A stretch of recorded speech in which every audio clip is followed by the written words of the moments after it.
مساء الخير يا شباب ويا شابات. انا عارفه ان في منكم ناس كتير قوي، بسم الله ما شاء الله اللهم لا حسد، فازت في اللوتري.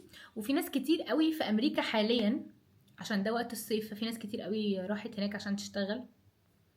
طبعا ربنا معاكم. انا عارفه ان امريكا السنه دي غير اي سنه، في صعوبات كتير. ممكن ابقى احكي لكم عليها في فيديو تاني لو في ناس ما تعرفش إيه اللي بيحصل دلوقتي في امريكا، وليه الوضع السنه دي بالذات مختلف عن اي سنه قبل كده، عن اي سنه حتى انا كنت فيها هناك. يعني انا في حاجات اسمع عنها ولكن ما عشتهاش لسببين: لان انا معايا الجنسيه، فطبعا في حاجات يعني مش مشاكل دايركتلي بالنسبه لي، بس ممكن لصحابي للكوميونتي اللي انا كنت عايشه فيه. وفي مشاكل بسبب ان الفتره الرئاسيه بتاعت جو بايدن ما كانتش فيها كل الشقلباظات دي. ولكن في حاجه دايما كل الناس اللي بتكلمني بتتفق عليها، ان هما بيبقوا خايفين قوي، لانهم واخدين فكره عن امريكا بغض النظر عن الشغل والعمل الشاق والعمل الجاد وكل الحاجات دي، ان امريكا محنكه قوي. في الحقيقه امريكا مش بلد محنكه خالص، هي اتس جوك، هي حرفيا نكته. بس هي نكته، هم قعدوا يحوروا علينا سنين طويله قوي وقعدوا يكذبوا علينا في حاجات كتير، طبعا مش هندخل في تفاصيلها. من اهمهم ان امريكا بلد محنكه جدا، والحقيقه دي مش ده الواقع اللي انا عشته هناك. انا كنت رايحه بنفس الفكره دي برضو. يعني كنت بخاف قوي مثلا من البوليس. كنت بفتكر ضابط البوليس الامريكاني ده عنده يعني عنده هيبه كده وبتاع، طلع بيتهزق عادي وبيتشتم عادي، ويعني الناس بتعمل فيه البدع حرفيا. ولو انت عارف القانون كويس بتاع الولايه اللي انت فيها، حرفيا ممكن تحط يعني اتخن صباع في ايدك في عين اتخن ضابط شرطه عادي جدا. غير مثلا عندنا في مصر برضو ضابط الشرطة، لا انت واقف بتتكلم معاه يعني غصب عنك لازم تحترمه. لكن هم هناك مش كده الحقيقة. فدي اول حاجة انا اكتشفتها هناك، او من اول الحاجات اللي انا اكتشفتها هناك لما بدأت اتعامل مع. ممكن ابقى احكي لكم انا اصلا احتكيت بالشرطة امتى وازاي وفين وكذا مرة. ولكن في كل المرات الصراحة كنت ببقى خايفة جدا ومرعوبة جدا، ويا لهوي البوليس هيجي ومش عارفة ايه وكده، وبعدين بلاقيهم بيتهزقوا عادي. فدي كانت اول حاجه، اول نكته اكتشفتها. وشفت بصراحه مواقف كتير قوي في الشارع. يعني ضابط شرطه موقف واحد مثلا مصمم يفتش عربيته، والراجل شايف ان هو ضابط الشرطه مش من حقه ان هو يفتش عربيته، فهو حرفيا واقف عمال يعني بيشتمه طبعا بافظع الشتايم.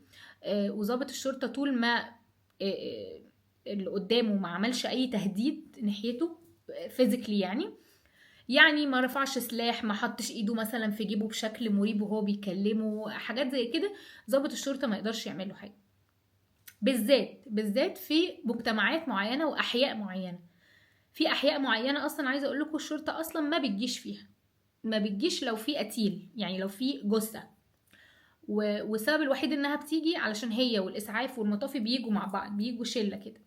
فلما بيكون في جثه في الاحياء اللي هي الخطر فيها العصابات مثلا، او احياء فيها مجتمعات من صنف معين من البني ادمين، هم ما بيحضروش، ولو جم ممكن يجوا يقفوا بعيد كده لحد ما الموضوع يخلص. والله ودي شفتها بقى بعيني كذا مره. تاني حاجة، الناس اللي بتقول هناك في قانون والقانون هناك صارم جدا والحاجات دي كلها، الحقيقة ان ده مش حقيقي قوي. مش حقيقي قوي، ده بيعتمد برضو على الولاية اللي انت قاعد فيها والحي اللي انت عايش فيه.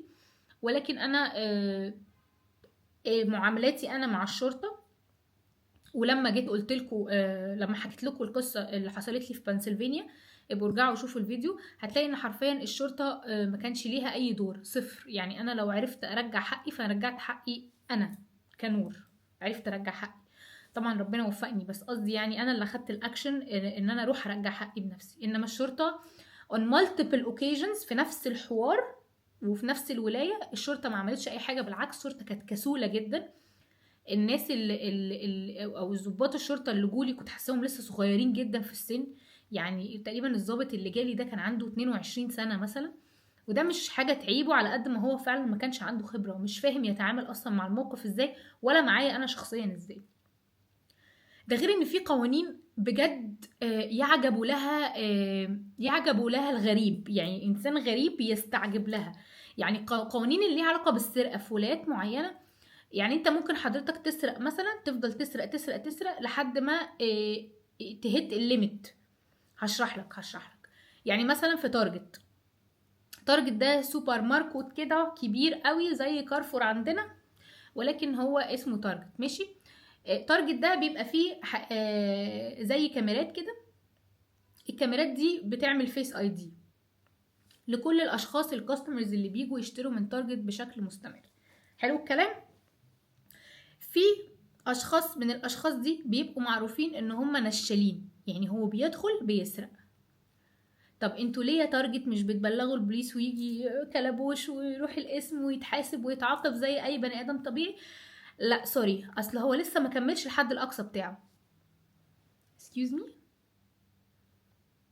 ايه الحد الاقصى اللي هو كام؟ مثلا $50؟ لا مش $50، $1000.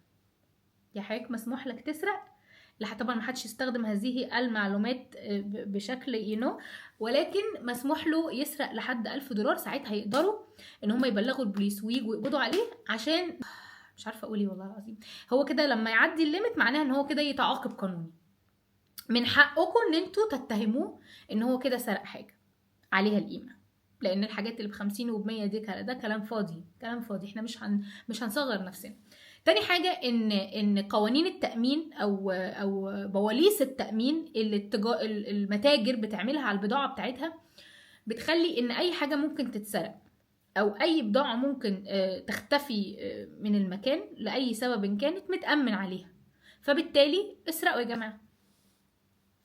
واصلا في ارشادات بيدوها للموظفين اللي شغالين جوه المتاجر دي ان محدش يوقف اي عمليه سرقه سواء كانت بسلاح او من غير سلاح بتحصل جوه المحل.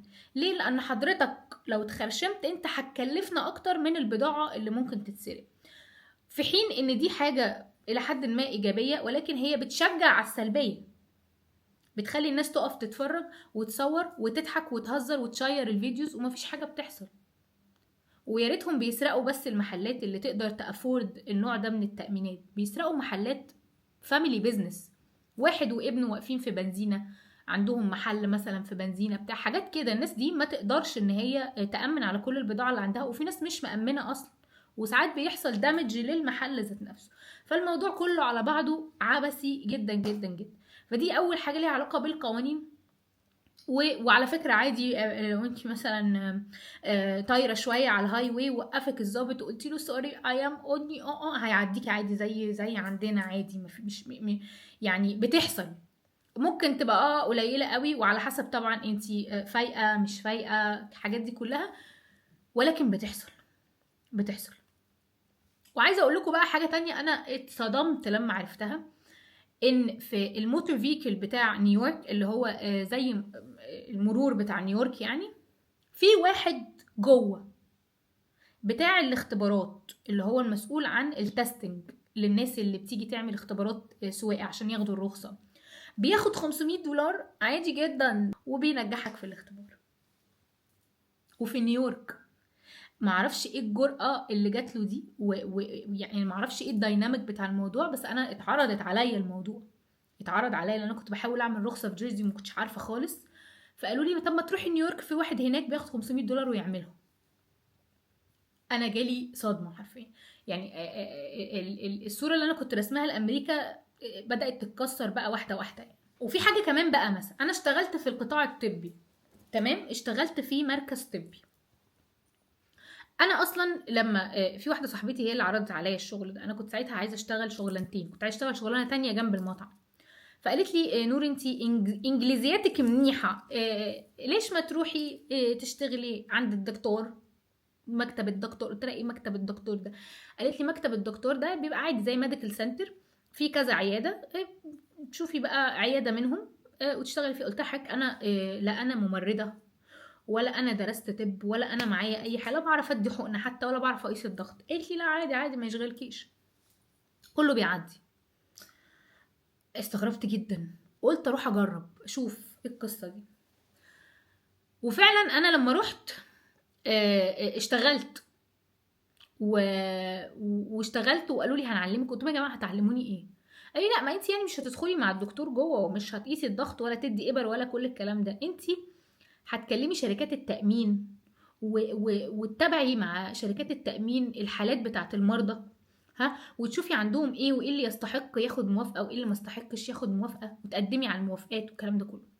طب انا ما عنديش اي باك جراوند عن الموضوع. انا على فكره يا جماعه انا من داي 1 وانا برد على التليفون، يعني من داي 1 وهم مدخليني في البروسيس كلها. يعني انا اللي اتعلمته كلها كانت حاجات ليها علاقه بالسيستم، وادخل على السيستم ازاي واعمل لوجن وازاي اعمل برنت وازاي اعمل سكان بس.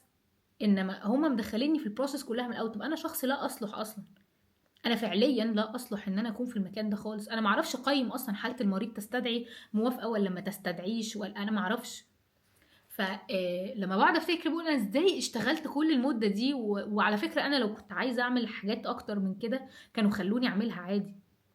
يعني انا متاكده بنسبه 99% فاصلة 9 ان كان في ناس شغاله معانا في الميديكال سنتر ده كانوا بيدوا حقن وبيعملوا كل حاجه عادي، وهم معهمش ولا رخصه ولا نيرسينج سيرتيفيكت ولا معاهم تمريض ولا معاهم اي حاجه. انا متاكده، انا بقول لكم انا ممكن احلف على المصحف.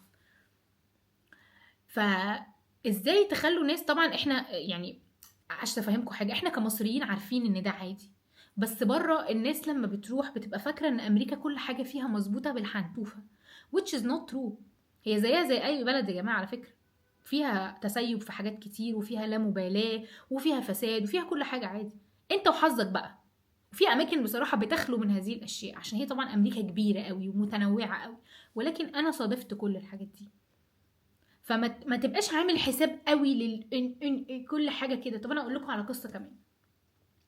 في يوم من الايام انا كنت شغاله في المطعم، تمام، كان بقالي فتره في المطعم يعني، وكان دايما يجي لي عروض شغل يعني من زباين ناس بقالها كتير بتيجي ويقولوا لي نور انت انجلش بتاعك كويس، ليه ما تروحيش تشتغلي هنا، ليه ما تروحيش تعملي كده. وانا كنت بقول لهم يا جماعه بصوا طلع من دماغي، انا عاجبني الشغلانه دي، انا عاجبني اشتغل في الكفته والحمص والحاجات دي، سيبوني في حالي.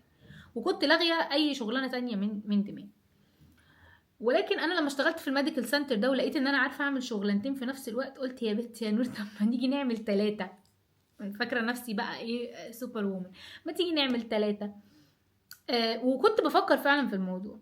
فجاء شخص ما مصري برضو جاء قال لي نور في يوم من الايام، نور احنا عندنا في الشركه محتاجين ناس، محتاجين مهندسين.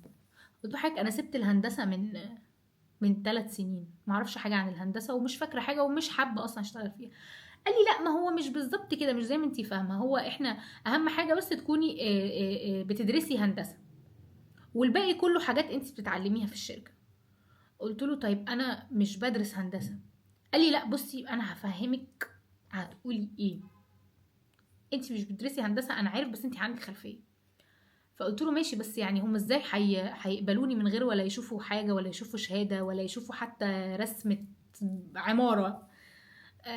قال لي لا يعني هم ان شاء الله مش هيبصوا على حاجه، هم ما بيبصوش على حاجه، احنا معانا واحد خريج هندسه عين شمس قسم كيمياء وشغال معانا عادي. قسم كيمياء ده يا جماعه يعني بعيد خالص عن اللي هم بيعملوه، هفهمكم هم بيعملوا ايه.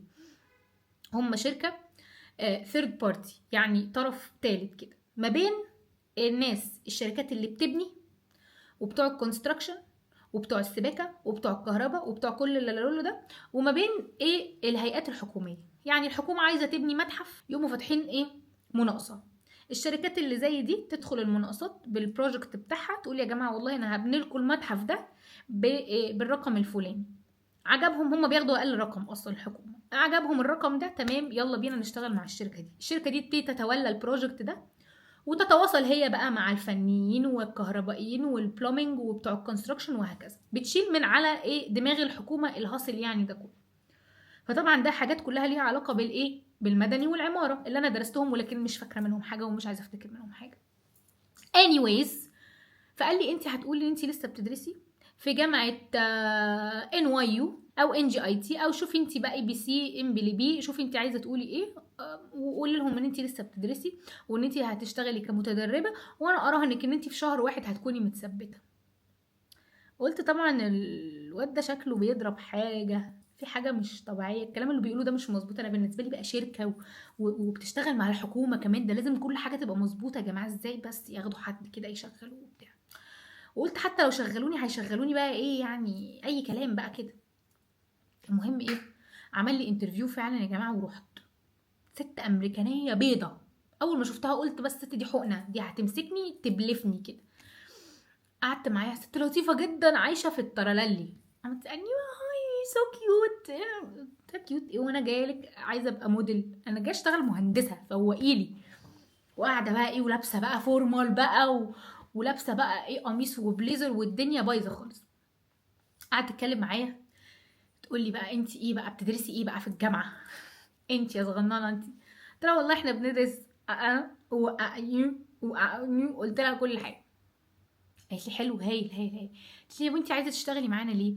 قلت لها عايزه اشتغل معاكم عشان عايزه اتعلم حاجه جديده، وعايزه ادخل في المجال، وعاجبني قوي مجال السب كونتراكتورز ده والكلام ده كله، وان شاء الله تبقى يعني بدايه لطيفه. طبعا مش عارفه اقول ايه، ومش عايزه احور في نفس الوقت عشان انا لو اتفقست هتبقى شكلي وحش قوي. بس عايزه اسلك، انا عايزه اشوف برضو اخرها ايه، هي هتبلع الكلام اللي انا بقوله ده ولا لا. المهم قالت لي انت هتتخرجي امتى؟ انا طبعا قعدت اعمل حاجات بقى منتال واضرب اخماس في اسداس، انا هتخرج امتى؟ قمت مديها رقم كده هلامي، قلت لها 2020. الكلام ده قبل الكورونا يعني. فقالت لي حلو this is very soon. الكلام ده انا قعدت معاها تقريبا في 2018، فكان يعني ايه سنتين بعد التخرج، يعني الوقت المناسب لاي حد مهندس ان هو يتدرب يعني. قالت لي حلو قوي هايل وبتاع. قامت قايمه قالت لي excuse me one moment. قامت، انا قلت راحت تجيب ميه، راحت تعمل لي فنجان قهوه مثلا، هتجيب الاوفيس بوي يعمل لنا كوبايتين خمسينتين اي حاجه. غابت كده شويه، ولقيتها واقفه عند المكنه اللي هي بتصور ورق وكده. قلت ده التصوير ورق يعني، احنا قاعدين في انترفيو. انا يا جماعه اخر حاجه ممكن تتخيلها انها ممكن تبقى خدت قرار اصلا.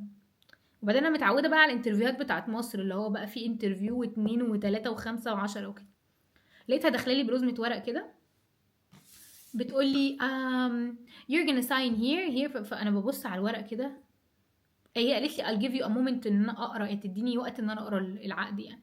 فهو طلع عقد فعلا، ومشت وسابتني انا مع العقد. وانا قاعده كل ده ما فتحتش ورق، انا قاعده بصاله متنحه مش مصدقه انها خدت قرار فعلا وشغلتني، وبمضي على العقد. يعني الموضوع اتس ريل. انتوا فاهمين؟ انا مش هشتغل كده وخلاص اللي هو يلا بكره تيجي تشتغلي معايا، لا انا بمضي وفي شروط وفي بنود وفي حوار. مضيت على العقد. لقيتها بتقول لي تستلمي اللابتوب بتاعك وانت طالعه، وتاخدي الكارد اللي انت بتخشي وتطلعي بيه اللي هو بتاع التايم ستامب، وكونجراتيوليشنز. ايه السهوله دي يا جماعه؟ وعايزه اقول لكم على حاجه، هو انا بعد كده لما قعدت افكر في الموضوع قلت ما يعني إيه السهوله دي؟ ما كانتش عشان الموضوع ده من نصيبي، لان انا اصلا ما كملتش فيه. احكي لكم ليه يعني، بس انا اصلا ما كملتش فيه. فالموضوع مش السهوله دي علشان ده رزقي ومتسهل لي وكده، لا هو السهوله دي عشان هم فعلا سهلين. انتوا فاهمين؟ يعني هم فعلا سهلين. وقعدت مثلا تقريبا 3 أو 4 اسابيع، يعني تقريبا شهر بروح، لحد ما قدرتش اواكب على ال3 شغلانات مع بعض، وكان لازم اسيب شغلانه، ولان الشغلانه دي كانت هتربطني في امريكا وانا ما كنتش عايزه كده. المختصر المفيد يعني ان انا سبت الشغل ده. تمام. بس لما ابتديت اروح ورحت وتعرفت على الناس اللي هناك وكده، لقيتهم جايين من باك جراوندز مختلفه جدا. يعني في اللي لسه بيتمرنوا، وفي اللي متخرجين من بيزنس، وفي اللي متخرجين يعني متخرجين من حاجات كتير قوي ملهاش علاقه بهندسه، والمفروض ان ده ديبارتمنت بتاع الانجينيرنج. يعني انا كانت شغلتي ايه؟ كنت هقعد اشوف البلان كلها بتاعه البروجكت كله، وانا اللي اشوف المشكله مثلا بتاعه السباكه فين، وانا اللي اكلم السباك او شركه السباكه اشرح له هو يجي يصلح ايه او يجي يعمل ايه او يجي يبني ايه. انا متخيلين؟ انا ما عنديش الخبره دي خالص يعني. ومش بس في السباكه بقى، ده في السباكه وفي الكهرباء وفي البنى نفسه وفي الماتيريالز وفي كل حاجه. انتوا ازاي يا جماعه تعملوا كده؟ انتوا ازاي يعني انتوا ازاي الثقه دي حطيتوها فيا ازاي يعني؟ وامتى؟ لما فتحت واخدت اللابتوب الشغل، ها، وطبعا انا قاعده مكتب الشركه كلها بيض، كلها امريكان، مفيش غير 2 3 بس اللي عرب. فالموضوع بجد جدا يعني. لما خدت اللابتوب بتاع الشغل وروحت البيت وفتحت، لقيت عليه ريسورسز ولقيت عليه ماتيريال، المفروض الحاجات دي ان انا يعني اقعد استكشفها عشان دي هتساعدني في شغلي. لقيت الحاجات يا جماعه هندسيه جدا، هندسيه جدا. هتقولي نور طب ما انت كده خدعتيهم وقلت لهم ان انت المفروض. يا جماعه انا كنت بجرب، انا بجد ما كانش عندي 1% ثقه ان انا ممكن ادخل في الوظيفه دي، ان انا ممكن اتقبل فعلا من غير ما يشوفوا حتى. انا قلت هيقولوا لي كلمتين وخلاص ويمشوني، او هيقولوا لي الشهاده فين، اقول لهم مفيش شهاده، او ايه اللي يثبت ان انتي ستودنت، هقول لهم مفيش حاجه تثبت ان انا ستودنت، هيقولوا لي طب باي باي اورفوار. انما هم مشوا في الموضوع عادي جدا. هل هم بقى خدوا بالشكل، خدوا بالهيئه؟ لان حتى ما قلتش حاجه في الانترفيو تخلي كلامي مثلا مقنع للست، او مش ما بلفتهاش، ما حاولتش حتى اعمل لها قصه من وحي خيالي يعني. هي سالتني اسئله وانا ردت عليها بس. فدي تاني قصه تبين لكم قد ايه لا، هو الموضوع دي تاني قصه في الشغل برضو، حاجه ليها علاقه بالشغل برضو. سيبكم بقى من حاجات كتير قوي قوي قوي قوي بجد، هم لا مش محنكين قوي كده خالص. طب انا عايزه اقول لكم على حاجه برضو، في القضايا بتاعت لم الشمل، اللي هي لما واحد يقدم لمراته، او واحده تقدم لجوزها، او ابن يقدم لامه، كل الحاجات دي مكتب الهجره بيطلب ورق معين، بالذات في الجواز. بيطلب مثلا ايه؟ عقد ايجار بيجمعك انت وشريك حياتك او زوجك في مكان واحد، ان انتوا الاتنين عقد الايجار باسمكم. انتوا عارفين يا جماعه نوع الورق اللي هم بيقبلوه؟ هم بجد بياخدوا حاجات ناس كاتباها بخط ايدها، جايبين بيجيبوا بتاعه كده من والمارت، عقد مكتوب برينتد اوريدي، وبيكتبوا بيمضوا عليه هما الاثنين. ممكن يكونوا اي اتنين ماضيين عليه، ممكن يكون واحد ماضي للطرفين، ممكن اي حاجه، وبيسلموه على انه ده عقد الايجار. ومكتب الهجره بيقبله عادي جدا. طب اقول لكم على حاجه انيل من دي. في شهاده كده المفروض انت لما بتيجي تقدم برضه على قضيه لم شمل لمراتك او جوزك، المفروض تجيب 2 شهود من اللي شاهدين على علاقتكم، يعني شاهدين ان انتوا فعلا كنتوا مخطوبين وبعدين اتجوزتوا وبعدين مش عارفه ايه وكده. المفروض ان الورق ده يتوثق بشكل ما علشان يثبت ان الشخص فلان الفلاني شاهد على ان فلان الفلاني وفلانه الفلانيه اتجوزوا في الوقت الفلاني وبيحبوا بعض فعلا، وان ده جواز بجد مش اي كلام. الورقه دي كل ده بيتعمل بخط الايد، بيتحط في ظرف، يلا اشحن.